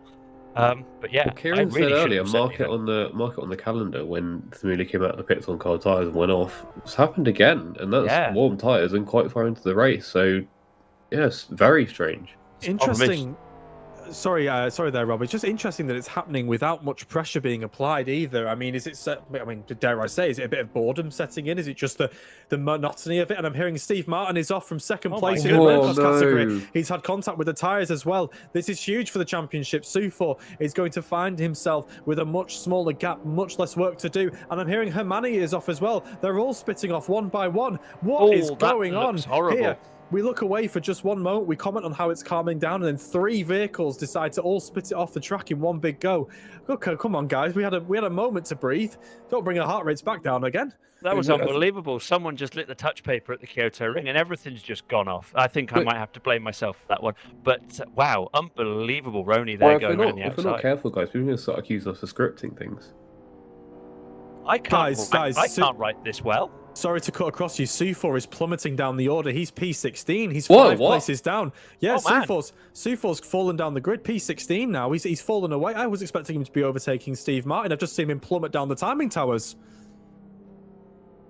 He's made another pit stop, we're hearing from our pit reporters. But yeah, it's... nope. Okay, maybe he didn't.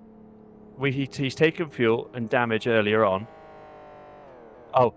We're saying that we're hearing that the engine is idling, and we might not have taken enough fuel here. So it's a developing story. He's coming back into the pits.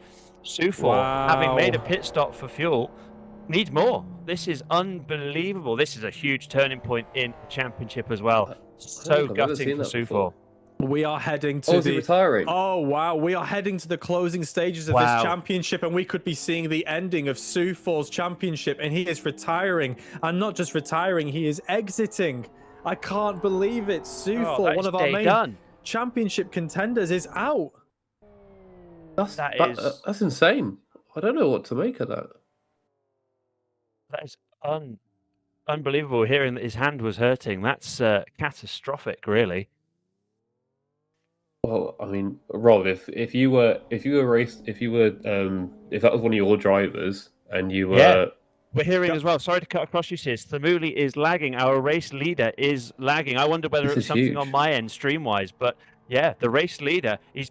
Oh, it's off. His Oh, hardware issue. Oh my goodness me! Absolute drama in the late stages. Do we have the Thamuli stream looks view? like he's having a hardware issue, and oh wow, I've got no words. This is unbelievable. Oh, that looks So bad. seeing that Maserati's on. Maserati's through. Maserati Yeah. leads this race. My word. unbelievable. Thamuli's back on, and the car is moving again. You can see from the onboard stream that everything looks like it's back in order, but that is huge damage for Thamuli. Unless that car has got sufficiently little damage, Maserati's going to have a decent lead. We'll watch it as they come across the first timing line. But Thamuli now with a lot to do in 6 laps. Maserati officially takes the lead as he goes across the timing beam. I don't know where it will be for Thamuli. In fact, he's coming across the start-finish line now. It's going to be about 10 or 15 seconds, I think, that deficit. It's 12 seconds, and it looks like a lot of damage. Maserati, overall leader in P2. This is unbelievable. I love to say this phrase where this is endurance racing, and anything that can happen in endurance racing will happen. Now, when I've said that, I never considered physical issues affecting the drivers, and I never considered hardware issues for the likes of Thamuli. The narrative has been flipped. This race has been turned on its head. Guys, we have 6 laps remaining, and it is completely wide open. Maserati now leads this race. Thamuli in second place, but will no doubt have to pit to sort the damage out. It might be something he may try to manage, as Roni now sits P3, Lorenzo P4. Anything can happen, guys. Do not look away. Do not blink. Absolutely. Well, I hope the organisers have prepared a different trophy for class winner and overall winner, because Maserati has just walked into first place and is staring on the barrel of a win overall. It's a very good point, and it's very important to note Thamuli still leads the P1 category, but only by 37 seconds. If he does need to pit and there's sufficient damage, Roni here could take the lead in P1. At the moment, as it stands, Thamuli will still get the maximum points in the class, despite a disaster with his hardware. But as you say, that overall win for... and that's me. That's a big off. Huge. Sliding all the way along the grass there into the wall and deranging the right-hand side. I had a worry with the very similar livery. That was our race leader briefly, so apologies for that. But Mies, after keeping his car nice and clean for a good few laps, unfortunately with a big moment getting into the wall hard there. Yeah, I think he just got his right rear on the grass, didn't he? And it just sucked him off and flew him into a wall. And Absolutely. Not great. Thamuli's carrying on, guys. Thamuli is not pitting. He's carrying on and pushing on with the downforce issues that he's got. 11 seconds the gap to Maserati as we await. I'm hearing it's actually just cosmetic damage, no suspension damage, no issues for Thamuli as he continues to push on. There might be some slight downforce issues with some dragging, but the jury is still out. We'll get that information to you as soon as we have it, as Roni continues to push for P3. He is looking at an opportunity not just for a podium, but given everything that's happening right now, he could be going for a win here. We never know what's going to happen. Everything is happening in the latter stages of this race as Lorenzo navigates round the outside of some road class category. Hermani has come in for some repairs and he moves on. Trespasser just trying to keep his nose clean, thinking nothing's going to befall me, and I'm hoping that nothing befalls him as well as he leads the road class category, which will have huge championship implications, particularly with Sufor not seeing this race to the end. I mean, I hope he's okay first and foremost, but wow, I was not expecting that. I feel it must have been a force feedback wheel issue when he hit that wall, presumably, but yeah, I don't... Yeah, Thamuli would stream off there. So complaints throughout from Thamuli in terms of issues with his hardware. With Sufor, sorry. But Thamuli turning his stream off to focus 100% on the race in hand. Gap 10.5 seconds between him and Maserati. As at the moment, it's coming down by a second or two. Apologies, there it is. He is back. We've got the onboard. But he's not on Twitch, we're hearing, but we have the onboard as well, which is great news. It's 9.5 seconds. He's making up a good amount of time, but I have to say, within 5 or 6 laps, I think that is still a very big ask, even with the perceived advantage of the car and Thamuli's wonderful talent here at the Kyoto ring. Rob, I do have a question for you. If you're if one of your drivers was out in the middle of a stint and said, "Oh, my hand hurts," how much sympathy would you have I'd tell him there was a doctor at the end of the race, but other than that, we could carry on. No, but at the same time, we know that, you know, driving a go-kart, driving cars, doing sim racing, they are all very similar skills in many ways, but, you know, these things are different. So you have to have a lot of sympathy for someone who has reached a condition where they feel like they need to stop. So as I echo Kieran's sentiments, I hope he's feeling okay at the moment. Thamuli, less than 9 seconds, laying a nice big line of rubber as he comes round the sweeping left-hander. I think he's towards the end of the circuit now, as he's got 8 seconds. He's got 9 seconds to catch, and he's got 5 seconds to do it. Put you on the spot, boys. Is he taking the overall win today?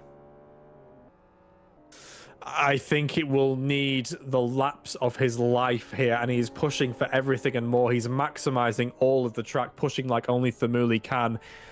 I think he can do it. I really think he can. I think traffic will play a factor. I think that will be the deciding factor, I should say, in how they navigate it. But yeah, I think Thamuli can do it. 7.8 seconds. He's brought that gap down by, I believe, 4 seconds over the space of a lap and a half. I think he can do it. I mean, Absolutely. I think we often say only a small portion of it is catching, the rest of it is passing. However, they are in different cars. There is a straight line advantage for that P1 car. I think it's going to be very difficult to defend first place, and also I'm not sure how much Maserati's going to want to have to fight. He's got basically a nailed on first place in class. That's what you get the points for. It's good for bragging rights, but do you want to take the risk? Probably not. Absolutely. You made a good chat. You made a good attempt there at not giving us an answer. Put your 10 yen on the table. Who are you picking, Sears? Yeah, Thamuli. Good answer. Do you know what? I'll be contrary. I'm going to back Maserati for this, but 7.7 seconds. It's not a massive gap considering the difference. And as you say, Sears, 42 seconds for Thamuli ahead of Roni is a comfortable enough margin. I'd argue that's comfortable enough that he can push and make a couple of mistakes and not worry too much, as long as they're not catastrophic.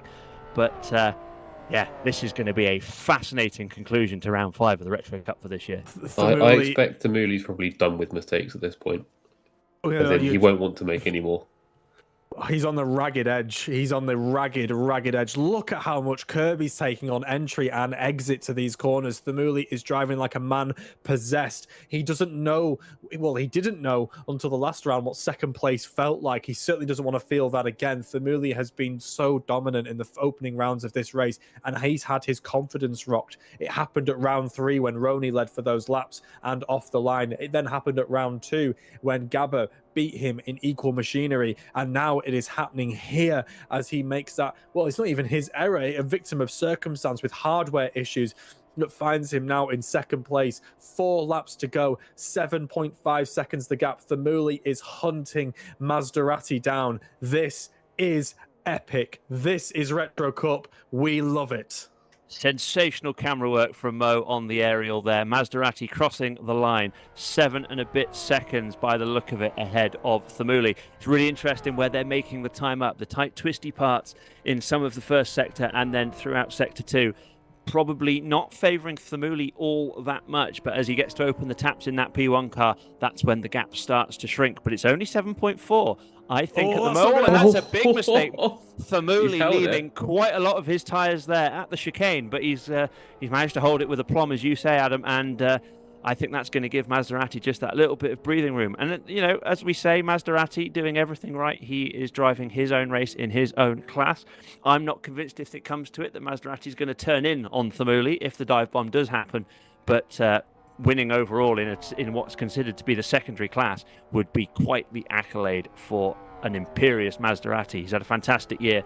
This would cap it off brilliantly so far, we have 2.5 laps to go. About 20 kilometers of this race remaining. What can Thamuli do as the gap gets below 7 seconds for the first time? I get the feeling the approach now is if you finish the race with tread left on your tyres, you haven't tried hard enough. I echo those sentiments completely, and if we all just take a moment just to quieten down and just listen, I think you can just hear the building of Jaws music as Thamuli continues to get closer and closer and closer as the big shark continues to hunt down Maserati. Thamuli will not take this lying down. He will be kicking himself, wondering what if and why me, but he It's 6.2 seconds. I don't think it's coming down fast enough. Our analysts are pointing out in our ears that just that time is not coming down quick enough. I think, Rob, you may have this. I think Maserati is doing just enough to maintain the gap. Famuli is definitely catching. He really, really is. The timing tower's not deceiving you, but it's just not enough. Another lap has ticked by, and it's just not enough. Absolutely, Famuli ruining the fact this isn't the 1 hour 45 minutes of the Kyoto ring. Otherwise, I think it would be a different story. In fact, Famuli, with a mistake there by the look of it on the timing tower, it's back up to 7.4 seconds, so he's lost a little bit more time. Maserati looking, dare I say it, relatively comfortable, I think. It's not going to happen at the current pace for Famuli, but key to everything, Roni now 45 seconds back. That gap is still growing. Famuli's lead in the class is still growing. So I think that's something we should bear in mind here, that for Famuli, it might be I don't know what the word might be, embarrassment. It might be something that he rues the mistake, but at the moment, no harm, no foul. It's still going to be the full complement of points for the Finnish driver. Well, as Kieran's been saying, the last 3 races, last 2 races plus this one, we've started to see chinks in the armour for Famuli as soon as the pressure gets applied. Mistakes start coming in, and yeah, it just seems to crack under pressure a little bit. It's surprising for the reigning champion. If you can recall, one of the complaints when Sebastian Vettel was obviously dominating Formula One was the complaint that he can only lead from the front. I wouldn't say we're leveling that at Famuli right now. Of course, hardware issues, he can do nothing about that. When the computer says no, it simply says no. And he did a really good job to keep composure, reset. It came at the cost of his Twitch stream, but he's continuing to push on and recover those points. The gap now sub 6 seconds. This is more like it, Famuli. You've got 2.5 laps to find that advantage. He's all over the place under brakes. I love it. I love it. Never doubt that he's not pushing it. He is trying his best to find anything that he can. The gap came down by just over a second the last lap. It's good. It's not good enough. He needs more. He needs to push for everything. We need quali laps from Famuli, which is not easy to do on old tires. But if you remember, guys, he did pit halfway through this race, so he does have fresh boots on, albeit they are now coming to the end of their lifespan. So he will be dancing on a knife edge. When you see the onboard, you just see the amount of oppo lock he's got out of every single corner, the amount he's pushing. It's spectacular to see. Most definitely after this race, he'll be on the phone to Brembo, on the phone to Michelin. He's going to need a whole load of parts for that car, as will Mies, unfortunately, his teammate, who has unfortunately crashed there. Apparently he's got a flat right front tyre as well, we're hearing from our guys in the pits. He's yeah, just no safety car in this series, Mies. But yeah, so we're under 5 seconds. It's 4.8. I'm just going to quickly look through the classes with the lead battles, because I think that one's going to take our attention as we see Jam and Omar continuing their battle. Maserati, the overall leader, that's the big story, but he's also leading the P2 category by about a minute over Lorenzo. 5 Gabbers over a minute as well ahead of Cried. That's big for the championship. And then in the road category, Trespasser almost a minute as well ahead of Steve Martin. Steve doing a really good job there with Donald in third. Jam and Omar working really hard to try and beat each other here. Jam's going to get the run. Will he dive down towards the right-hand side to make the move, or is he going to elect to wait another lap? He's certainly not. He's deep on the brakes, getting the rear end stepped out a little bit. Will he get it stopped in time? No. Unbelievable stuff there.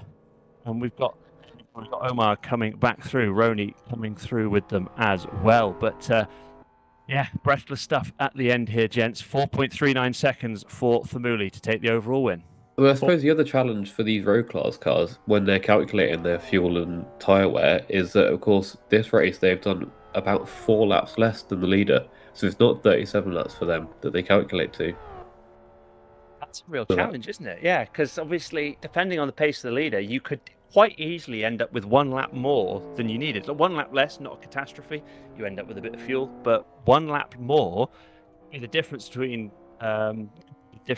life and death in terms of the victory. But Famuli, sub 4 seconds, another half a second we're hearing, and Akai bundling the tyres there, going very, very late into the apex and beyond indeed as he comes off the banking into the right-hander.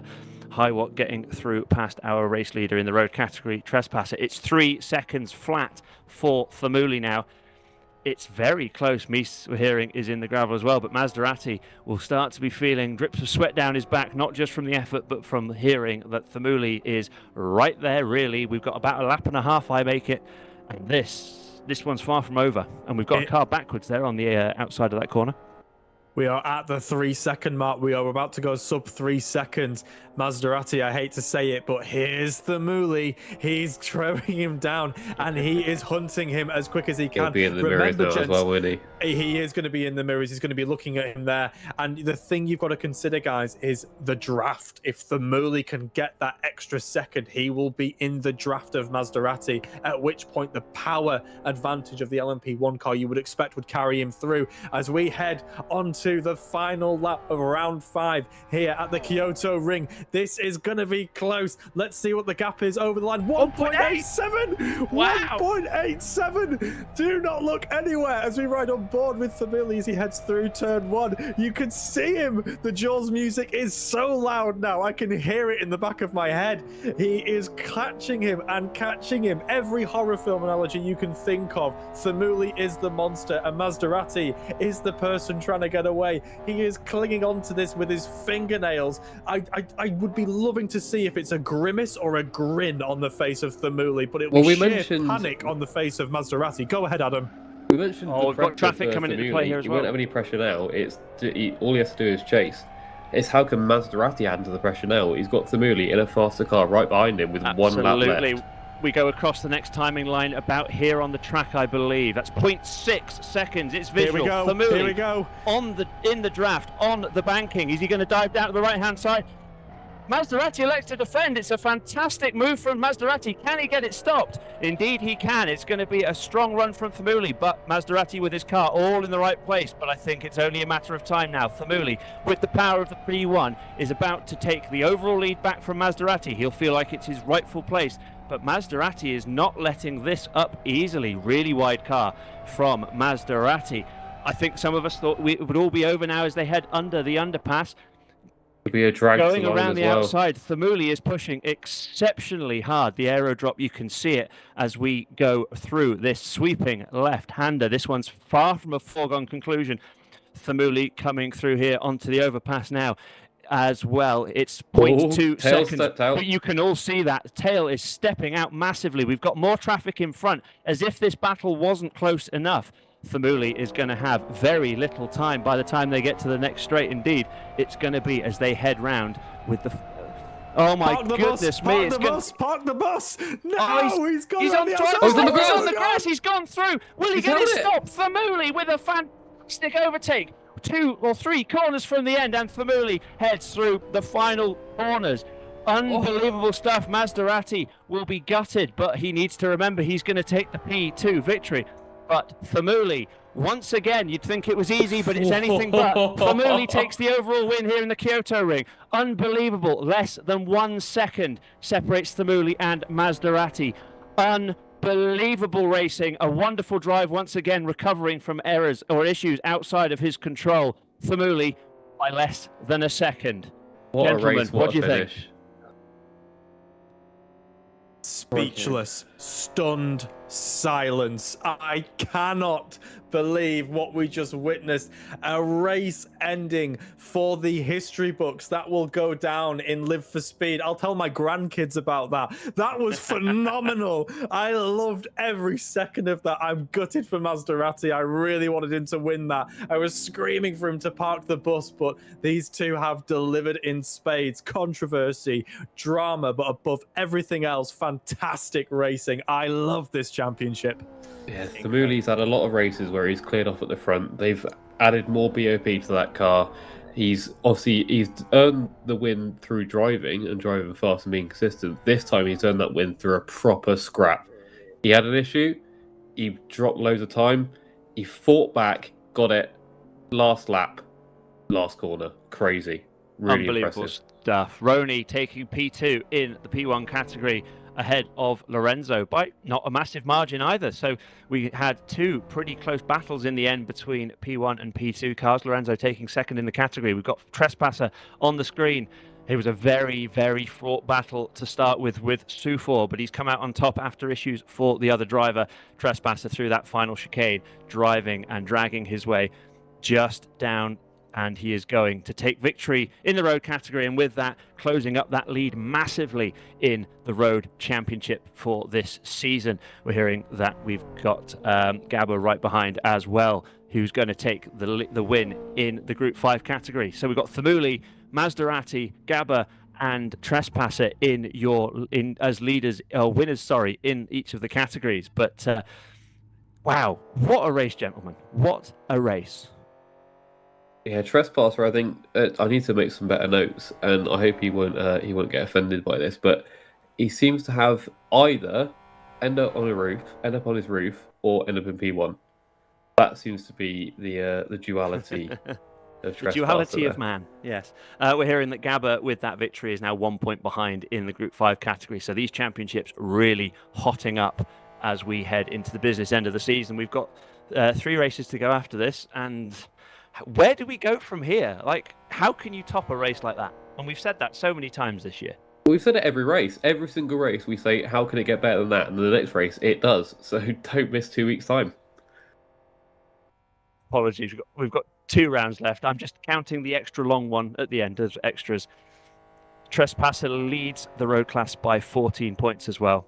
So that is all of our classified finishers running. We're going to get the leaderboards up in a second for this fraught race at the Kyoto Ring. Absolutely awesome stuff from everybody involved. The standard of driving, just exquisite.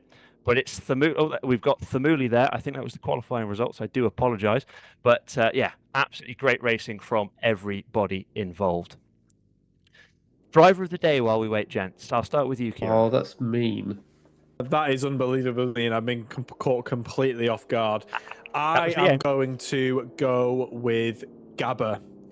Again, stepping back into machinery, he hasn't been in for the past couple of rounds, and he was phenomenal. Really, really good, pushing the pace for the LMP2 and LMP1 cars. I think if Gabba had chosen slightly different machinery, we'd be looking at him for an overall victory. But yeah, Gabba's the guy for me. Amazing stuff. I'm going to give you a little bit more time to think, Sears. We've got the race results in front of us. Apologies. Thamuli takes yet another victory in the Retro Cup, but that undersells the amount of effort he had to make it happen by 0.7 seconds ahead of Maserati, the winner in the Prototype 2 category. A minute further back from the two of them, Roni with a solid performance, taking a podium in the P1 category ahead of Lorenzo, second in P2. Gabba with a great imperious victory in the Group 5 category in the end, ahead of Pride Highwatt, with Rayman taking third as well in the P2 category. Kai with a strong showing, taking the 4th place. Mies, the 3rd placed runner in P1, showing that if you get to the end, you're going to get some really good points in our top categories, ahead of Hermani, our final classified finisher in P2. 12th overall sees the first of our road category cars, Trespasser, with what looked like an easy win in the end, but it was an awesome battle throughout the start of the race by Sufor, who unfortunately had to pull out early, ahead of Steve Martin, with Donald rounding out the podium.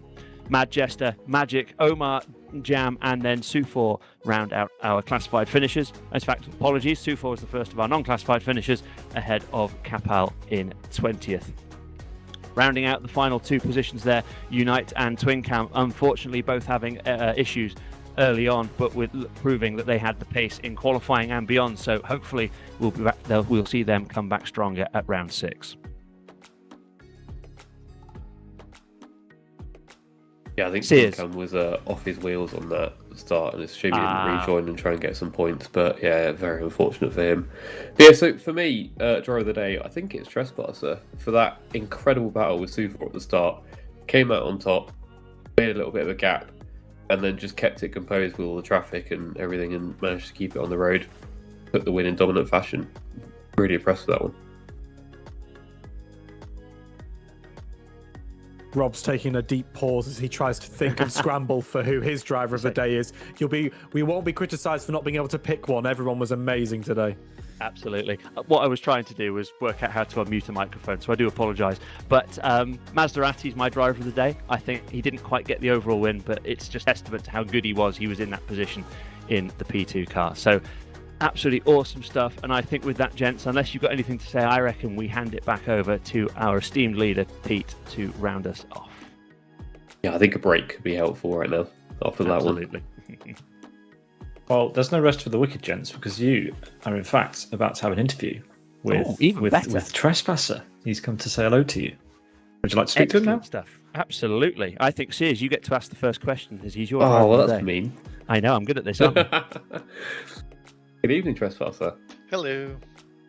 Yeah, I mean, I hope you weren't offended at the end of that one. I said that you seem to have a duality of finishes, either on your roof or in first place. We were really impressed with that one.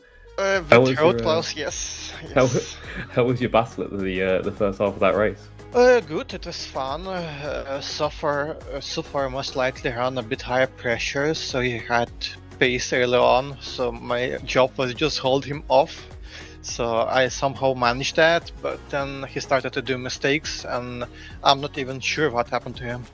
So it was just shame to see. One moment I saw him being 2 seconds behind, next moment I see it's 14, I'm like, oh no. Yeah, Kieran, have you got any follow-up questions for that one?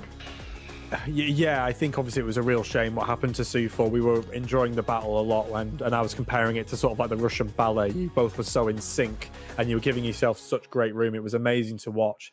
I guess my question is slightly tongue-in-cheek, I should say.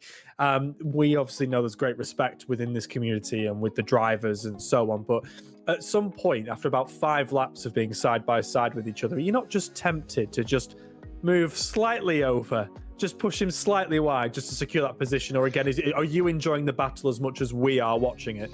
No, it's fun to race. Either way, like, guys behind are a bit off pace, so me and Sufer is pretty much battle for P1, and it's a good battle. I'm pushing him to the limit, he's pushing me as well. So it's fun either way, and like when one moment before the bridge section we're going too wide and we have like 3 or 4 cars behind us, I was just watching. I'm not even sure where Super was because a lot of cars behind us. I'm like, don't kill us, please. Iron sharpens iron. I love it. It's great to watch you guys fight. Hopefully it continues into the next 2 rounds. Thanks, Trespasser. I hope so too. I hope you had a great time, and thanks you for broadcasting to this. Have a great one. Absolutely. Fantastic stuff. Congratulations, Trespasser. A really, really good result for you there. Thank you. Well, that just about does it, doesn't it, for round number 5. I hope you enjoyed yourself, gents. Rob, it sounds like you had a good one and a good return to the commentary box for you too, Kieran. Yeah, absolutely awesome race. Loved it. As I say, quality was through the roof for everybody racing today. I just think thanks to everyone for such a fantastic race to talk over. I mean, it seems unbelievable to say, but every single race it's got better. I don't see how it can continue, but also judging by history, it's got to continue. So next round has to be better, surely. I mean, I asked for my fix at the start of this race, having missed the last round, and I got it in spades. Thank you, everyone, for delivering such great quality racing, and I guess we'll see you in 2 weeks. Well, indeed, because in 2 weeks' time, the drivers are already getting ready for it on the server in the background. I'm watching them drive around Berlin, which is going to be coming up on November 24th. Fingers crossed, we've got the 3 boys in the commentary box to bring everyone the action from that before we head to West Hill de la Sarthe for 2 hours on December 8th. That was an amazing race, and thanks to everyone for putting it on, and especially to Lorenzo, who did a super job. Unless there's anything anyone else wants to say, I think we should wrap it up here. But yeah, stellar action once again from Live for Speed. Before we head out for the night, I think what we'll do is we'll play the video that we had to cut short, and that was the one final run around the Kyoto Ring Retro track by Lorenzo. So from all of us here at Sim Broadcast, it's been a great evening once again. Thank you very much to everyone for joining us, especially to the drivers for putting on that show, and to Rob Mathershaw, Kieran, Redman, and Adam Sears for the excellent commentary once again. Thanks to Chris McElroy and Jonathan Palmer, who joined in the background for that one to help out with the play-by-plays. And from all of us here, to all of you, have a great one. Good night.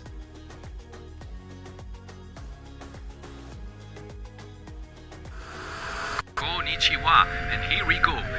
Onboard lap in Kyoto Ring for the round 5 of the Retro Cup.